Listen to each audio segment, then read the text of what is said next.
Welcome to KFOT.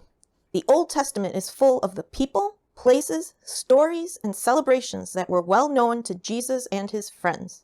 Knowing about the Old Testament helps us know more about Jesus, his friends, and the Old Testament things that they mention. Hi everybody, it's Miss Judy. Last week we learned how the Israelites left being enslaved in Egypt, and even though they were being chased by the Egyptian soldiers, God made a way for them to get to the other side of the Red Sea, of a big body of water, and be safe from the soldiers. After that, they celebrated being freed from Egypt. But things weren't easy for them. They were traveling in the desert, and sometimes things were really hard, and they were really grumbly about it. And so God provided for them in some very special ways. When they needed food, there was food there. When they needed water, God had Moses strike a rock and water came out of the rock.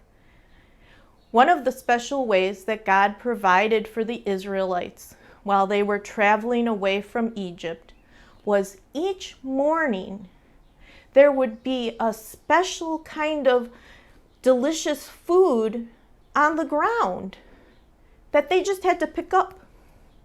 And they called this special food manna. And this food was so special, it was a special promise from God, that when the Israelites collected it off the ground, they were only allowed to collect enough for one day. And if they tried to save some, if they tried to think, oh, we should collect a lot just in case God forgets us tomorrow, if they tried to save it, it wouldn't last. The next day it would be all gross and rotten. So God provided manna for them to eat, and they had to trust God that there would be enough for that day and that the next day would bring some more. We will hear more about the Israelites traveling through the desert. But right now, someone from your church family would like to share with you. Hi, church family. Miss Suzanne and her family enjoy traveling. She has some travel photos to share with you. We start off in Jamaica. This is St. James Anglican Church. This was Mr. Bobby's childhood church, and his father was the rector there. Now we travel to the United Kingdom. This is Tower Bridge in London, England. Sometimes people mistakenly call this London Bridge, but London Bridge is a separate structure that is less imposing. This is Big Ben, a famous clock tower in London. In the town of Bath, there are bathing houses like this one that were built around the time when the Romans occupied Britain. Also in the UK is Stonehenge, one of the great mysteries of the world. Many tourists come here, especially during the summer and winter solstices. Now to France. This is Notre Dame Cathedral, a well-known cathedral in Paris that unfortunately was badly damaged in a fire a few years ago. The Mona Lisa painting by Leonardo da Vinci is housed at the Louvre Museum in Paris. It is one of the most famous paintings ever made. The picture is encased in glass, possibly to avoid theft, and also for climate control. As you can imagine, this picture drew many onlookers due to its fame. The Eiffel Tower is a famous Paris landmark.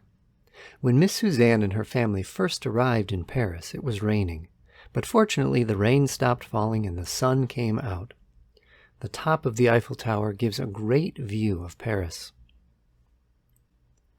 Now back to the United States. This is one of the 5 entrances to Yellowstone National Park. Also in Yellowstone Park is a spot that is halfway between the North Pole and the equator. The Grand Teton National Park is within driving distance from Yellowstone. The view inside this park is beautiful. On the way back to the Chicago area, after having visited Yellowstone and the Grand Teton Parks, Miss Suzanne and her family drove through the Black Hills Forest, Custer Park, where they saw bison roaming and grazing, the Crazy Horse Monument, and the Badlands. The view in the Badlands is astounding. Now to the United States Capitol, Washington, D.C. This is the White House, which is where the President lives. This is the Washington Monument, in honor of our first President, George Washington. Lastly, this is the University of Missouri at Columbia, also known as Mizzou, the oldest public university established west of the Mississippi River. Isn't it nice to hear from our church family? Thank you to Miss Suzanne for sharing all those wonderful travel pictures with us. Take care, everyone.